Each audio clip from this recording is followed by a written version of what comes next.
এক গ্রামে ছিল এক কৃষক, নাম ছিল তার আরিফুল। সে চাষবাস করেই খেত। তার মেয়ের নাম ছিল শারমিন। সে ছিল অনেক বুদ্ধিমতী। সে নিয়মিত স্কুল যেত এবং অনলাইনে অনেক ভিডিও দেখে কাজ করা শিখতো।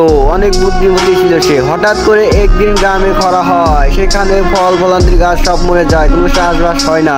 এমন সময় গ্রামের 10 জন মিলে রাজার দরবারে যায়। রাজার দরবারে গেলে রাজা বলে, এমন কেউ কি আছো যে এখানে চাষ করতে পারবে? তাকে আমি পুরস্কার দেব। রাজ দরবারের কথা বলা বলি হয়, এখানে ওখানে ছড়িয়ে যায় এবং আরিফুল সে কথা শুনতে পায়। আরিফুল মিয়া বাড়ি চলে আসে। তার মাথায় কোনো বুদ্ধি ছিল না, বুদ্ধি ছিল অনেক কম। তার মেয়েকে সব ঘটনা খুলে বলে। তার মেয়ে বলে, বাবা আমি একবার চেষ্টা করে দেখবো।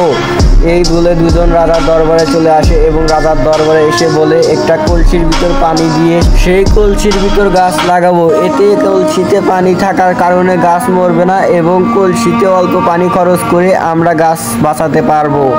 রাজা তার কথা শুনে অনেক খুশি হয় এবং কলসিতে পানি তুলে সেই কাজটা শুরু করে দেয়। কলসিতে পানি তোলার পর কিছুদিন পর সেইখানকার অনেক ফসল হয়। অনেক ফসল হওয়াতে সবাই খুশি হয়। রাজ দরবারে রাজা তাকে অনেক টাকা পুরস্কার দেয়। এখান থেকে বোঝা যায় বুদ্ধি থাকলেই সব কাজই সম্ভব।